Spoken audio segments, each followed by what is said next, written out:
চলুন আজকে একটি ডিজাইনার গলা তৈরি করি।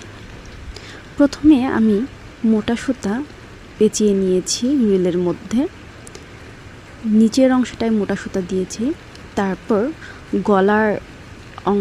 গলার যে কাজ সেখান থেকে আমি 3টা লম্বা লম্বা করে সেলাই করে নিব। এখানে 3টা লাইন আছে, সেই 3টা লাইন আমি সেলাই করে নিচ্ছি ধীরে ধীরে। দ্রুত করতে গেলে অনেক সময় এই সুতাটা ছিঁড়ে যেতে পারে, এর জন্য ধীরে ধীরে এটা সেলাই করতে হবে। দেখুন ডাবল সেলাই দিয়েছি, কতটা সুন্দর দেখাচ্ছে। এবার এখানে আমি 3টা ফুল লাগিয়ে নিব, সেলাই করে নিচ্ছি।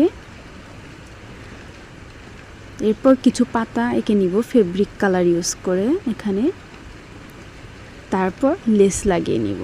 দেখুন কি চমৎকার একটি গলা তৈরি হয়ে